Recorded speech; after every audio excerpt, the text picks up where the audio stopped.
Boa tarde, meu nome é André Lafisca e eu estou apresentando o ciclo de palestra Vendendo o Peixe. E hoje o assunto vai ser ostras, a saúde do mar na mesa. Então, o que é que nós vamos apresentar hoje? Principalmente nós vamos ver o que são os moluscos bivalves, quais as principais espécies e suas características, como são feitos os moluscos bivalves, qual é a anatomia deles e a alimentação, o que é que eles comem. Como é que eles são criados, principalmente aqui no Brasil. Ver qual que é o trabalho dos médicos veterinários, além daquele de outros profissionais com os moluscos bivalves, a legislação sanitária de produção de moluscos bivalves, os padrões microbiológicos e, como conclusão, nós vamos chegar a definir se comer os mariscos, ou seja, os moluscos bivalves, é seguro. Primeiro, geralmente se fala de mariscos. Os mariscos são moluscos bivalves, ou seja, organismos aquáticos de corpo mole, isso o significado do termo molusco, ou seja, que tem um corpo mole, que são criados ou prelevados do meio ambiente natural. Aqui a imagem está mostrando, por exemplo, um criatório de moluscos bivalves na região do estado do Rio de Janeiro. Tem várias espécies que são de interesse comercial. Entre elas tem que ser ressaltadas as vieiras. Esse aqui é uma vieira, uma espécie nativa brasileira. Os mexilhões e os chororô. E as ostras. As ostras vão ser o título da apresentação e são entre os mais importantes, por ter uma característica que daqui a pouco nós vamos ver. Qual que é essa particularidade das ostras? Que, diferentemente dos outros moluscos bivalves, geralmente elas são consumidas cruas. O que é que isso significa? O que é que isso comporta? Significa que se elas tiverem alguma contaminação, não haverá nada que impeça de atacar o ser humano. Como é que são feitos os moluscos bivalves? Esse aqui é um quadro que mostra a anatomia de um molusco bivalve genérico. Eles têm uma anatomia bastante simples. Eles não têm quase nenhuma das características. Basicamente, eles têm um grande pé, que é esse aqui. Vamos voltar para trás. Eles têm um grande pé, que é esse aqui, onde está escrito pé. Brânquias que servem para eles tanto respirar como se alimentar. Nós vamos ver daqui a pouco um intestino e um sistema escrito mais ou menos como todos os animais têm. Coisa interessante é ver que alguns moluscos têm olhos também, têm belíssimos olhos azuis, são principalmente as vieiras. Esses olhos são feitos como os olhos dos mamíferos, de forma anatomia muito semelhante, e permitem a elas de ver quando tem inimigos. Eles não veem muito bem, veem mais ou menos como sombras. E se precisar de poder fugir, abrindo e fechando as conchas. São muito bonitos de se ver. Produção de marisco, de moluscos bivalves, no Brasil é presente no país inteiro. A maioria da produção está no estado de Santa Catarina, mas, além disso, tem em muitos outros estados. São Paulo, Rio de Janeiro, Espírito Santo, Bahia, tem até lá no Piauí, onde tem produções de ostras nativas, ostras do mangue. Como são criados os moluscos bivalves? Os moluscos bivalves são criados em estruturas de suporte, onde eles são colocados. São vários tipos, geralmente se fala de varais, de camas ou de espinhéis, conforme o aspecto. Agora eu vou mostrar quais que são. Escolher um tipo ou outro de suporte de criação depende, basicamente, do lugar onde você vai criar. Eles são colocados dentro desses suporte, que podem ser as meias, no caso dos mexilhões, ou a chamada de lanternas para ostas e vieiras. Exemplo aqui, suportes fixos de tipo Vaval, esse aqui é do lugar onde eu trabalhava na Itália, na Lagoa de Veneza. Depois, aqui, outros suportes tipo Vaval para águas rasas, aqui vocês veem, são sacolas muito pequenas, ou são discos, são tambores de baixa profundidade. No caso de áreas de mangue, aqui no Brasil, se utilizam essas, que são chamadas de cama.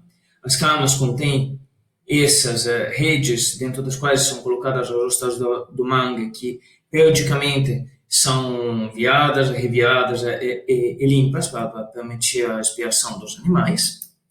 Mas o jeito mais comum e mais tradicional é o uso de espinhéis. Os espinhéis são sistemas de boias, que são presas com pesos no fundo, e esticam uma corda, que é chamada justamente de espinhel ou de long line, ou seja, linha longa em inglês, no qual elas são penduradas as lanternas ou as meias. Para ver alguns exemplos, esses aqui são os espinhéis da região de Arraial do Cabo, no estado do Rio de Janeiro. Essas aqui são as boias, são tambores usados, ou algumas são boias específicas, mas é uma coisa muito simples. E se nós vemos entre os tambores, tem essas meias aqui, nas quais tem os moluscos que são pendurados, aqui nesse caso são mexilhões.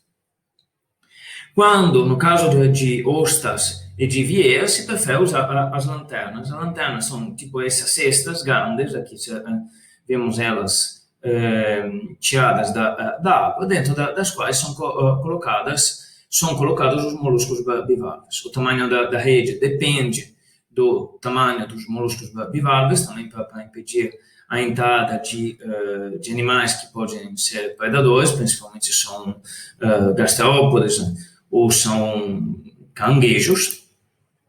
E aqui vemos uma meia de mexilhões, que foi onde os mexilhões, crescendo, conseguiam grudar um no outro através de uma estrutura que se chama bicho e furar essa meia. Esse bicho, que é tipo um fio grudento, permite aos animais de grudar ou nas pedras, que seria o habitat natural, ou grudar um no outro, como aqui estão vendo. Depois vão ser desgrudados individualmente e vão ser processados. Aqui é como são colocados os moluscos bivalves dentro da meia. A meia é feita de tecido. Então, é colocada no centro uma corda, é feito com um cano, uma estrutura, que é enchida de músculos bivalves. Depois, a meia vai estar cheia de músculos bivalves e eles crescendo vão perfurar a meia e crescer independentemente. Como é que comem os moluscos bivalves? Os moluscos bivalves, principalmente o que é que eles comem? Eles se alimentam filtrando as partículas orgânicas que estão em suspensão no mar. O que é que significa? Qualquer plâncton, pequenos micro-organismos marinhos, areia, lodo, pedacinho de alga, eles conseguem sugar através de um fluxo que eles criam dentro do corpo dele. E quando eles sugam, esses organismos, essas partículas alimentares, grudam nas brânquias. As brânquias têm um sistema de pequenos pelos que dirige esse material para a crista e leva para a boca. Antes da boca tem duas estruturas que se chamam palpos labiais, que são como duas mãozinhas, com as quais os moluscos bivalves conseguem definir se o que eles estão colocando na boca é comestível ou não. Se é comestível, se é orgânico, eles engolem. Aí vai passar pelo processo de depuração, de digestão, desculpa. Se não é orgânico, eles jogam fora, dentro de uma bolota de muco, que é chamada de pseudofezes. Não é a coisa mais alegre de se conhecer, mas faz parte. Como eles conseguem filtrar todos os materiais da água onde eles vivem, e lembramos que os monstros bivalves não se podem mexer, então dificilmente eles conseguem de sair do lugar onde eles são colocados e criados. Eles concentram todos os eventuais contaminantes que são presentes dentro dessa água, tanto por produtos químicos, então contaminantes, vemos aqui uma saída de esgoto, sempre na região de Arraial do Cabo, onde eu fiz meu doutorado, que ia levar muito para próximo de uma questão de moluscos bivalves. É um esgoto que contém resíduos de lixo, de dejetos orgânicos, de produtos químicos, sabão, detergente, essas coisas, e tudo vai para os moluscos bivalves. E eles vão absorvendo todos esses contaminantes, tanto químicos como orgânicos, no sentido de micro-organismos. As contaminações microbiológicas, ou seja, causadas por vírus, bactérias, protozoários, são as mais importantes e as mais comuns associadas ao consumo de moluscos bivalves.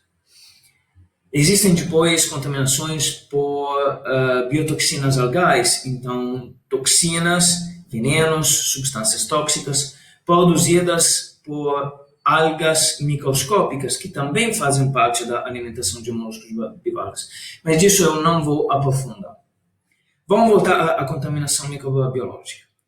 Temos os vírus, os mais importantes são o vírus da hepatite A, que é extremamente importante porque consegue sobreviver mais de 2 meses no meio ambiente fora dos hospedeiros.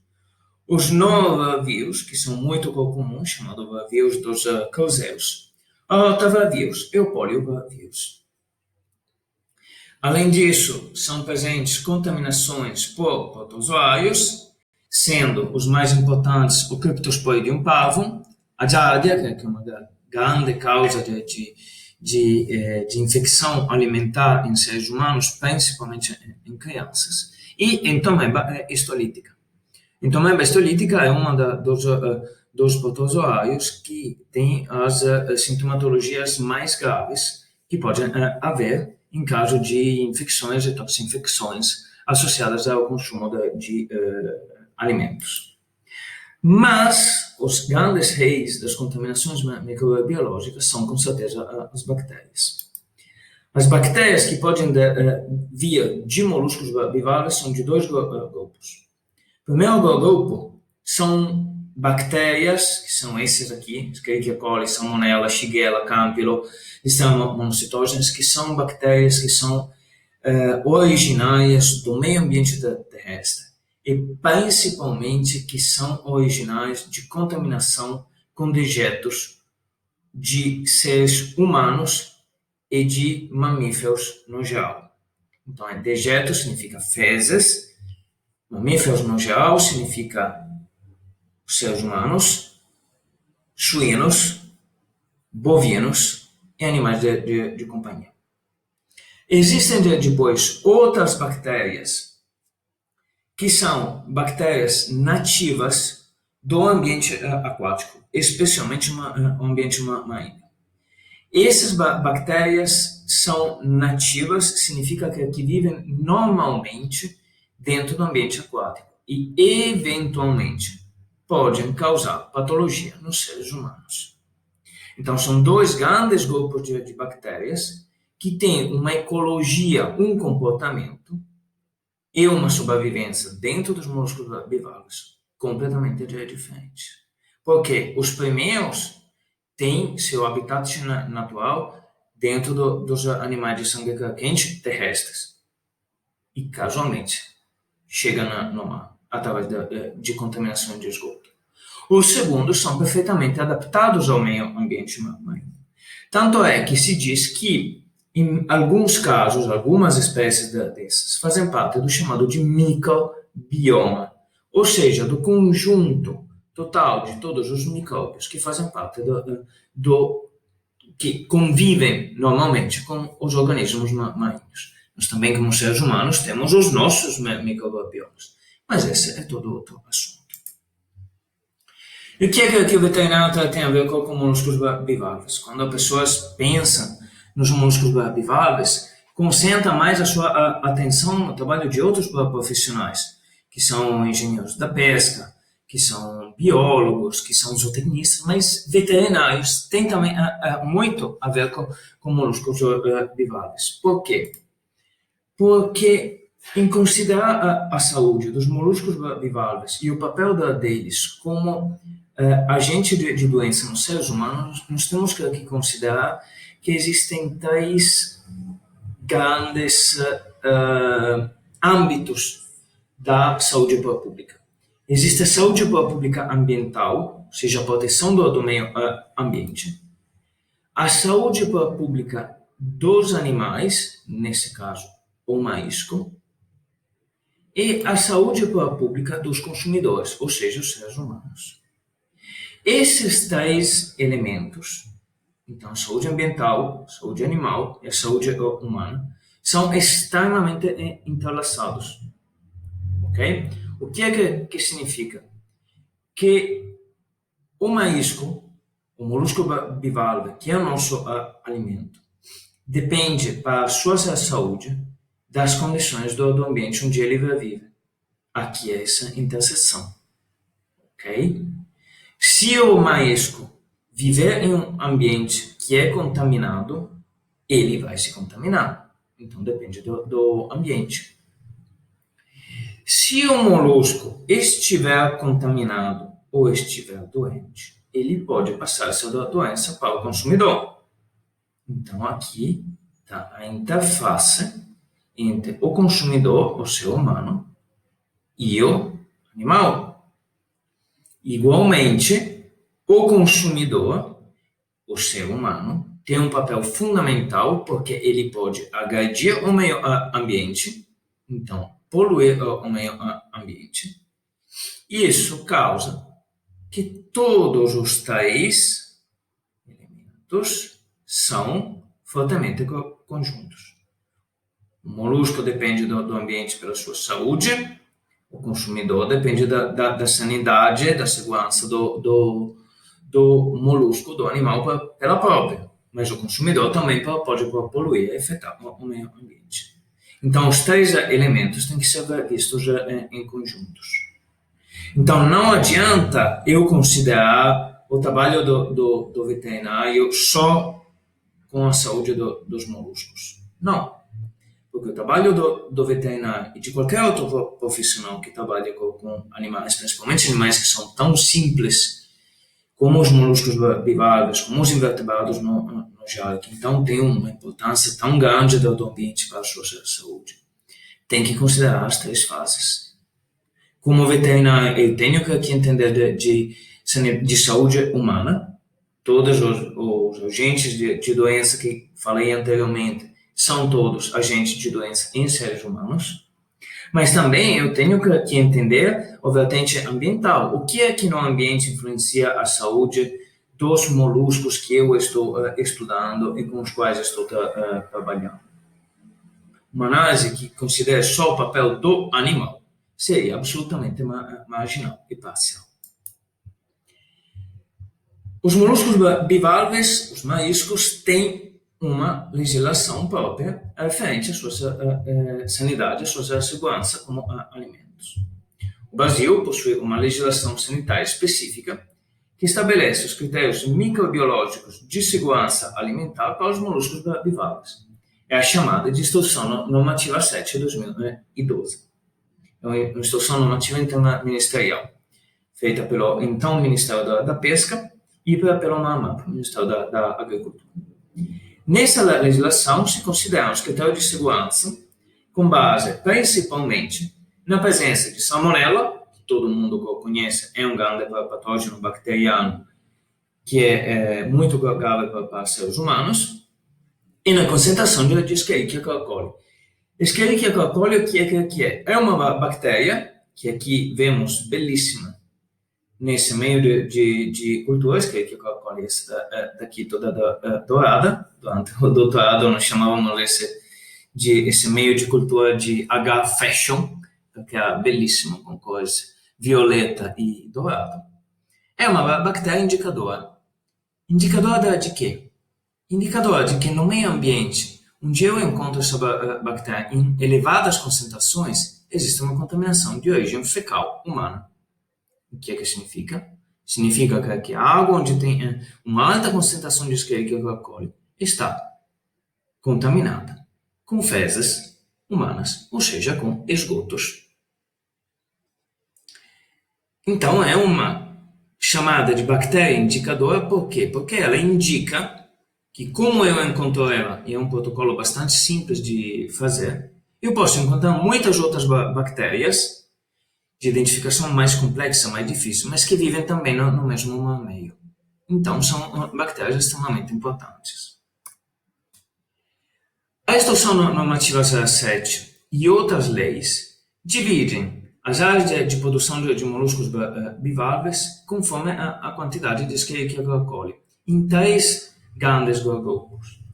É liberada, ou seja, os moluscos bivalves que vêm dessas áreas, quando podem ser destinados vivos ao consumo humano sem nenhum tratamento anterior, quando a concentração de Escherichia coli é menor do que 230 bactérias por 100 gramas de molusco.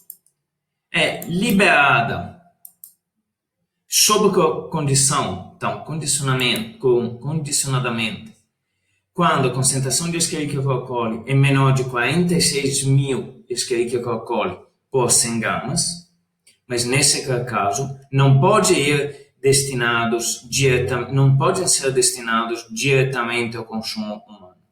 Antes, os moluscos bivalves devem ser descontaminados. A quantidade de Escherichia coli tem que ser reduzida até esses níveis da classe liberada, através de um processo de depuração, vamos ver daqui a pouco o que é, ou um processamento térmico, ou a remoção de vísceras e gônadas. O que são as vísceras? No intestino. As gônadas são os ovos que são presentes. Geralmente os moluscos são pequenos, então esquecem de poder remover vísceras e gônadas. Só se faz com as vieiras e olha lá. É muito mais fácil fazer um processamento térmico, ou seja, cozinhar os moluscos bivalves para matar todas as bactérias que podem estar presentes. Caso a concentração de Escherichia coli seja maior do que 46.000 bactérias por 100 gramas, esses moluscos não podem de jeito nenhum ser destinados ao consumo humano. Significa que há uma contaminação muito grande por esgoto urbano. E isso é um problema muito grande de sanidade pública. E se a contaminação estiver alta, o que é que eu vou fazer? Se a contaminação dos moluscos estiver alta, aqui, podem ser tratados termicamente ou depurados. Esse aqui, olhem bem essa foto. Essa foto eu tirei em Búzios. Essa aqui é a região da Baía Rasa, do litoral de Búzios. A criação de moluscos bivalves é aqui atrás. E esse aqui é a saída da água de onde eu tirei aquela outra foto do esgoto. Olhem bem como essa água é barrenta. E olha como ela entra dentro do mar. Então existe um movimento das águas que eu, como médico veterinário, eu tenho que considerar. Porque essa água está fortemente contaminada por quê? Por grande quantidade de matéria orgânica, grande quantidade de esgoto. Mas, por ser água doce, porque essa é a água pluvial, um dia parecia de sol, mas tinha chovido até meia hora antes, essa água, por ser doce, ela se mistura muito pouco com a água salgada. Então eu tenho que considerar muito todos os movimentos das águas. E aqui voltamos ao assunto da sanidade ambiental que eu tenho como médico veterinário que conhecer para avaliar se uma produção de moluscos bivalves é segura ou não. Eu não posso, como profissional, ver só o animal. Eu tenho que considerar todo o ambiente onde ele vive. Aqui a depuração de moluscos bivalves. Como é que é feita a depuração? A depuração é um processo que reduz a contaminação de bactérias indicadoras, ou seja, aquelas que Escherichia coli, mas não afeta outros contaminantes, com a mesma eficácia. O que é que significa? Aqui vocês veem como é que é feita uma depuração. Eu tenho um tanque de água que continua recirculando, passando por um filtro, como se fosse um aquário, que retira toda a sujeira. Essa água é extremamente limpa. Os moluscos estão dentro dessas cestas e, naturalmente, eles depuram essa água, circulam essa água dentro de si. Assim, eles vão se limpando.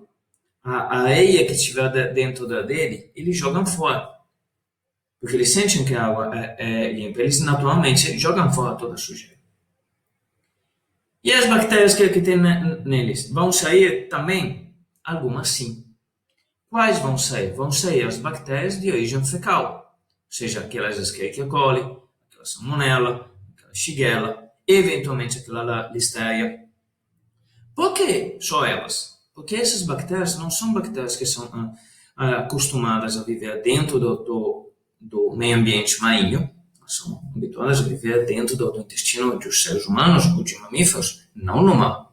No mar tem muito mais sal, no mar a temperatura é muito menor, não é um ambiente hospedeiro para elas. Então elas vão se desgrudar dos moluscos bivalves muito rapidamente e vão embora, provavelmente para morrer. E aquelas outras bactérias que são presentes, tipo os víbrios, lembramos o Vibrio cholera, lembramos o Vibrio hemolíticos ou a Aeromonas, elas não vão embora. Porque a água, por quanto pura, é o meio ambiente delas. Então são bactérias que vivem normalmente na água, vivem normalmente nos músculos bivalves.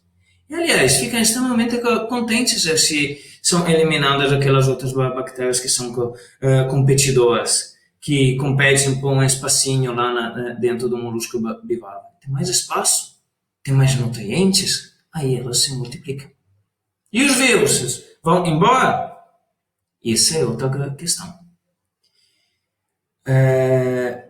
A legislação brasileira não divide muito com o mecanismo de depuração para eliminar os vírus. Principalmente o maior problema é o vírus da hepatite A, que é um vírus que consegue sobreviver muito tempo dentro dos moluscos bivalves, consegue sobreviver até 2, 3 meses fora do ser humano, que é o seu hospedeiro definitivo. E eles conseguem sobrevivem bastante.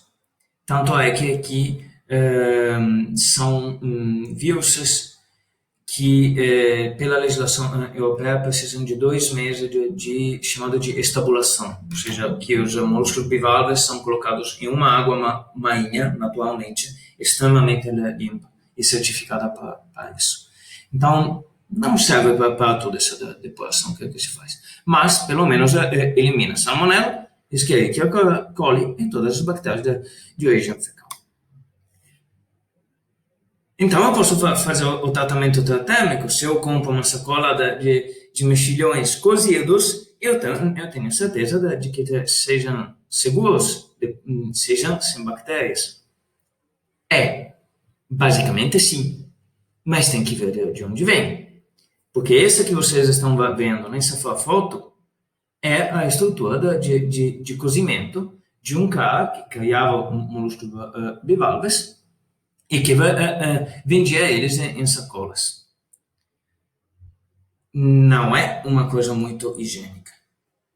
Então, se há com certeza uma eliminação, uma cocção, uma morte, o tratamento térmico de todas as bactérias que viviam no molusco quando ele era vivo, no molusco cozido não tem mais. Mas no momento em que eu faço um processamento de um produto nessas condições higiênicas, eu vou ter o quê? Uma recontaminação por falta de higiene durante o processamento. Essa se chama contaminação secundária. Mas deve ser pouca coisa, porque de todo jeito são quentes. Não, é muito mais do que vocês pensam. Porque essa contaminação secundária chega em cima de uma matéria orgânica, que é o próprio comida, o próprio molusco industrializado, que é completamente virgem. Então não tem mais nenhum micro-organismo. Então significa que tudo que chegar vai poder crescer sem ter competição nenhuma. Aí eu não posso comprar os moluscos bivalves. Compra. Pode comprar sim. Mas se você não tem a certeza, cozinha de novo. É melhor. Com certeza é melhor. E comer as ostras na praia? Pelo amor do céu, gente, não façam isso. Vocês têm certeza de onde vêm essas ostras? O cara disse que... Não escutem. O cara está manipulando isso com as mesmas mãos com as quais manipula seu dinheiro, com o qual coça a cabeça, onde tem provavelmente mais cabelos do que eu, com o qual mexe na areia. Então estão extremamente sujas. Nunca comam ostras cruas na praia. Não façam isso. Pela vossa segurança. Então, como conclusão? Os moluscos bivalves mariscos são um excelente alimento, mas o seu consumo seguro depende da higiene e da segurança de toda a cadeia de produção. Depende da presença de contaminantes no lugar onde eles são criados, da higiene do processamento, da higiene da manipulação e venda e, no final, da higiene no momento do consumo. Certifiquem-se quando compram um produto que tenha a certeza que seja de criadores registrados. Não comprem produto de qualquer um. Não comprem produto que seja de catadores que pegam de qualquer pedra, de qualquer rocha, porque vocês não sabem se tem um esgoto por perto. Não comprem se é de produção clandestina. Comprem de produtores que são certificados. Comprem produto industrializado de empresas que tenham selo de inspeção federal, estadual ou pelo menos municipal. E em caso de dúvida, cozinhem outra vez. Muito obrigado pela atenção. Meu nome é de novo André Lafisca.